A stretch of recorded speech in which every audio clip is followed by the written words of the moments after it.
A tua carência é o teu maior repelente de mulher e nesse vídeo eu quero te mostrar por que isso é o maior repelente de mulher que pode acontecer se tu é homem ou se tu é mulher e tá querendo entender como é que funciona a carência masculina. Esse vídeo aqui é pra ti. E por quê? Porque quanto mais tu precisa, menos tu tem. Diego, isso aqui vai ser um vídeo sobre o Nirvana, sobre o budismo, sobre o desapego das coisas para fim de eu conquistar tudo. Não tem nada a ver com isso. Nada a ver com isso. Quero começar contigo te contando uma história. E é uma história de um caso clínico que eu atendi e que é um caso arquetípico, é um caso fabuloso, é um caso que acontece muito, então não vai ter nenhum risco de eu estar quebrando o sigilo, porque é uma das coisas que acontece. Às vezes, surgem alguns sujeitos que idealizam a mulher, se frustram ou não encontram uma mulher que seja assim exatamente, né, assim o assado. Ele quer uma mulher que satisfaça as suas necessidades, que realize os seus confortos, os seus caprichos e assim por diante. Em outras palavras, um sujeito que muitas vezes ele quer uma mamãe. Isso aqui está bem descrito a partir do viés da síndrome de Peter Pan, um outro vídeo aqui no canal, onde é a Wendy versus Sinin, onde eu uso esse arquétipo do Peter Pan, onde o sujeito, num modo de se relacionar errado com a mulher, das duas, ou ele se relaciona com a mulher como se ela fosse uma fada, onde ela é essa musa que tem uma magia sobre ele, esse ideal, ela usa aquele pó de pirilim-pim-pim sobre ele sai voando, se sente leve, mas ao mesmo tempo é inalcançável, porque não é uma mulher, ela é uma musa para ele. Por outro lado, a Wendy, que cuida das crianças, né? Lembra do filme do Peter Pan, tu leu a história? Ela cuida, ela satisfaz as necessidades, ela diz que está na hora de escovar os dentes, ela diz que assim, tem que ser assim, ou seja, salva ele de ele mesmo, entre uma mamãe e uma musa. Só que nenhuma delas, o sujeito ele está se relacionando com a mulher que está na frente dele. Ok.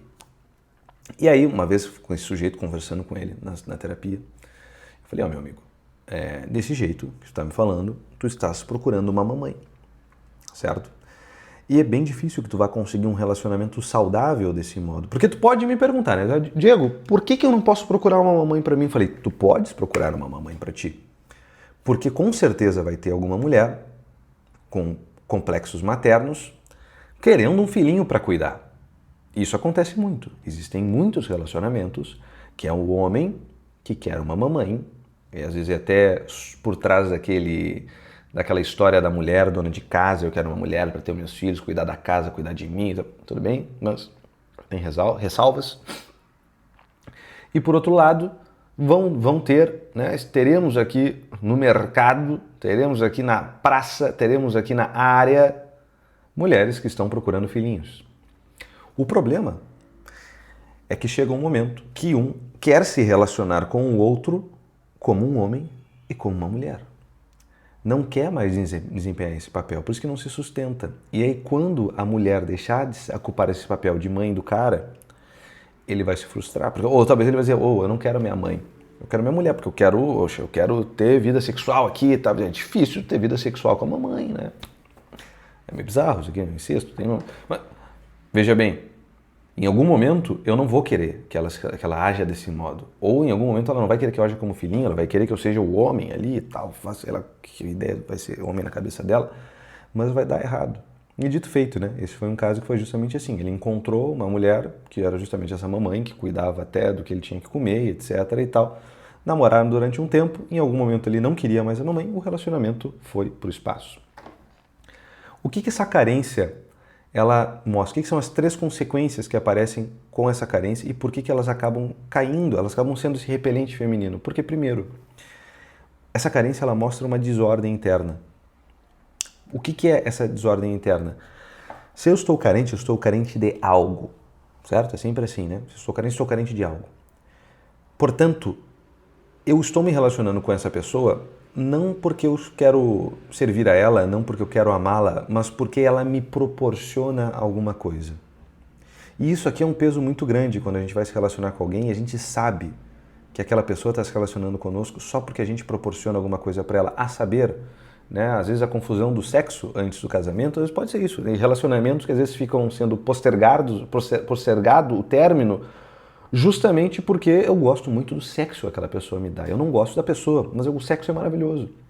E é aquele relacionamento que vai, quando vai começar a acabar, tem uma noite de amor maravilhosa e aí não termina, né? Veja bem, por quê? Porque aqui tem uma desordem interna, tem uma carência. Dizer, cara, por que isso aqui é tão importante para mim? Por que esse negócio, ele... Nossa, eu sou muito carente disso. Desse carinho, dessa atenção, desse cuidado, desse algo. E se eu sou muito carente de algo, olha que gozado, né? Cria uma dependência. Parece que nós não estamos nos relacionando a partir de um mesmo nível, de um mesmo andar. Então isso aqui é uma coisa muito importante da gente parar e pensar. Eu me relaciono com essa pessoa ou eu me relaciono com uma função que ela representa para mim? Com algo que ela me proporciona? Mas, Diego, todo mundo nos proporciona alguma coisa, todo mundo de algum modo satisfaz nossas carências. Mas a motivação número 1, em geral, vai ser isso. Porque quando faltar esse proporcionar esse algo, o relacionamento ele vai estremecer. E aí vai dar problema. E em algum momento essa pessoa vai faltar com o que ela proporciona. Entende? E na dimensão do amor, nós não estamos falando de suplementações, porque isso aqui é um suplemento, né? Esse relacionamento para mim é um suplemento. É o que falta para eu ter uma vida completa. É o que falta, né? Tem gente que às vezes é assim, né? Vive a vida... para mim só falta um bom relacionamento. Meu amigo, tu quer alguém para cumprir o teu script, tu quer alguém para cumprir esse... eu quero casar, eu quero ter alguém... eu quero alguém para amar. Até esse papo que é meio estranho, tá? Eu sempre digo, relacionamento ele é problema. A gente tem que encarar relacionamento como um problema. E às vezes a gente precisa de problemas, a gente quer problemas. É um problema bom, né? Porque se eu encaro o problema como solução e não como problema, eu vejo como, eu estou entrando aqui muito mais para ser servido do que para servir. E o relacionamento ele tende a funcionar muito bem quando os dois entram com a perspectiva de servir ao outro. Mas isso aqui é papo para outro vídeo. Segundo problema da carência, e por que ela é um repelente? Porque tu perde o critério. Se tu está carente, o teu critério ele baixa. É como se fosse assim, Diego, para mim, qualquer gordinha feia me serve. Para mim, qualquer maluquinha aí com um problema com o pai me serve, porque eu estou muito carente. Porque, com todo respeito às gordinhas feias, com todo respeito às maluquinhas, etc. Tudo bem, tá tudo bem, tá? Todo mundo merece ser amado aqui. Mas às vezes, você é mulher também, né? Se tu é mulher e tá vendo isso aqui, porra, tu não quer um maluco, tu não quer um gordo feio. Porra, né? Ou sei lá, um cara que é pouco homem, um cara que trabalha mal, um cara que tá cheio de defeitos, um cara que é pouco honrado, ou uma mulher que é vulgar, que é... Tá bom, beleza, cara. Ninguém quer isso como a sua esposa, ou uma mulher vai querer isso como marido. Talvez tenha uns malucos, mas é maluco também. Mas perde o critério.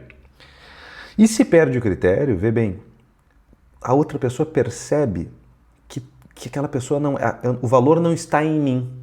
Vê? O valor está na tua sede. Tu pegou a primeira coisa que apareceu na tua frente. Aí imagina que coisa horrível estar num relacionamento sabendo que aquela pessoa está comigo porque de repente eu fui a primeira que apareceu, ou a única que apareceu. A pessoa que está contigo, quando tu perde o critério, não se sente valorizada.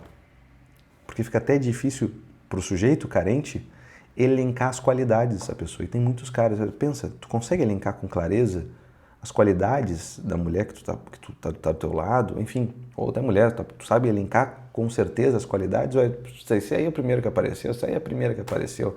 É como eu tava carente mesmo, é melhor do que morrer sozinho, né? E aí o valor não fica comunicado pro outro. Essa é a segunda coisa. E a terceira coisa, que é um pouco mais cabeluda, e aí é que a gente pode direcionar um pouco para a solução, mas aí fica ao teu critério, é a projeção de ânima. E aqui eu lanço mão da psicologia junguiana e que eu trato com um modo mais preciso e a identificação disso, desses padrões, o padrão de um homem independente, o padrão de um homem obsessivo, o padrão de um homem devoto e o do homem realmente integrado, que é esse sujeito que acaba projetando essa figura feminina, vê bem, que é essa coisa que a gente chama de ânima, esse arquétipo, que é a mulher que tem dentro da minha cabeça, que é basicamente essa área dos meus afetos, das minhas emoções, da minha imaginação, da minha criatividade, que o Jung dá o nome de ânima. Na dificuldade de me relacionar com essas áreas, sobretudo, posso falar de inteligência emocional, eu acabo projetando algo da minha psique aqui nessa mulher. E aí olha que coisa horrível, porque acaba que essa pessoa é quase como me salva de mim. A mulher, ela meio que vira uma sacerdotisa da alma do cara, podemos dizer assim. É quase como se ela fosse esse aspecto... É ele mesmo, é algo dele mesmo projetado naquela mulher. Isso acontece muito, cara. Muitas pessoas, claro, mulheres com problema com ânimos e homens com problema com ânima, tá? Que acaba dando esse problema. Eu acabo projetando naquela pessoa aspectos meus e, portanto, eu não consigo me relacionar com aquela pessoa. O que é um exemplo disso? Para tu analisar fenomenológico. O fenômeno, vamos olhar para o fenômeno. É aquele, assim, estamos vivendo a vida, ou seja, eu projetava aquilo naquela pessoa, às vezes podia ser muito maravilhoso, muito bom, e aí vem aquela coisa. Você mudou. Você não é mais a mesma. Ah, ela não é mais a mesma. Ah, ela não me encanta mais. Ah, já não é mais a mesma coisa. Claro, antes essa projeção era quase como uma parte de mim, então eu encontrava algo de mim naquela pessoa. E aí o samba do crioulo doido. Mas aí, enfim, se tu quer saber mais, o Manual do Homem de Pelúcia está aqui na descrição. Diego, mas aí a gente tem que diferenciar as coisas, né? Porque, puxa, sei lá, eu quero intimidade, eu quero construir uma intimidade, eu quero, eu quero deixar de ficar sozinho aqui e tal, mas, vê, não é toda essa carência, é que eu sou carente? Porque qual seria a diferença de eu sofrer de solidão e eu sofrer de carência? Sofrer de carência, e aqui é importante a gente saber, porque, bom, sofrer de carência, o outro, ele vira tipo uma UTI emocional pra mim. Entende? E sofrer de solidão é tipo assim, cara, tô sofrendo, cara, mas eu... Realmente, às vezes é melhor estar sozinho do que mal acompanhado. O solitário é isso, né? Porra, tá bom, cara, mas eu valorizo até um pouco da minha solidão aqui, porque... Caramba, melhor estar sozinho do que mal acompanhado aqui, velho. Porra, também não quero ser muleta pra ninguém. É isso, o carente, ele transforma o outro numa muleta. Pode ser uma muleta sexual, pode ser uma muleta afetiva, pode ser uma muleta financeira, né? Sugar daddy, sugar mommy, sei lá. Isso aqui está sendo praticamente um vídeo da clínica de reabilitação de analfabetos conjugais, né? Já teve uma sequência de vídeos aqui sobre isso. Diego, então eu não posso parecer carente, então eu tenho que ser frio e calculista aqui, Pico Blinders, né? Thomas Shelby, não. Porque a vulnerabilidade, não é que mulher não gosta de vulnerabilidade. A vulnerabilidade, até quando a gente vai falar de roteiro, escrita de literatura, o personagem, Super-Homem, por exemplo. A Kryptonita ela foi inserida depois da concepção do Super-Homem, por quê? Porque dificultava a identificação com o Super-Homem porque ele não tinha ponto fraco. Ter um ponto fraco, ter uma vulnerabilidade, sofrer, portanto, nos humaniza. Isso aqui que é legal, nos humaniza. E quando a gente tem algo por que a gente sofre, eu digo assim, cara, você é uma pessoa de verdade, ela não está fingindo. É mais fácil de se relacionar com uma pessoa que é vulnerável, mas não quando essa pessoa tem uma vulnerabilidade, tem um ponto fraco e olha para ti e praticamente está dizendo, me salva de mim, que eu não sou capaz, ah, meu Deus, salve-me de mim, ah, que horror, o que eu faço e tal.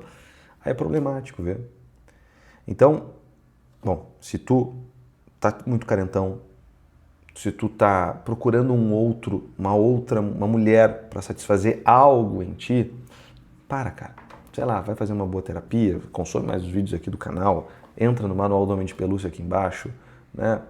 Caraca, velho, a tua carência, ela não vai funcionar. Enquanto tu continuar carente, isso vai servir de repelente feminino para ti, sempre. Porque quanto mais tu precisa de alguma coisa, menos tu vai ter aquilo, tá bom? Se tu gostou desse vídeo, curte ele, é importante para até que o YouTube te recomenda mais vídeos como esse, para tu ajudar aqui no canal. Te inscreve para poder ficar com o algoritmo aí já entregando meus vídeos que tem segunda, quarta e quinta vídeos novos aqui, tá? Ativa a notificação se tu quiser também, né? Fica à vontade. Comenta aqui embaixo, tá bom? É sempre um prazer interagir com vocês aqui através dos comentários, tá bom? Fica com Deus, não faz nada que eu não faria, deixa de ser carente, meu filho, Manual do Homem de Pelúcia aqui embaixo. Tchau, tchau.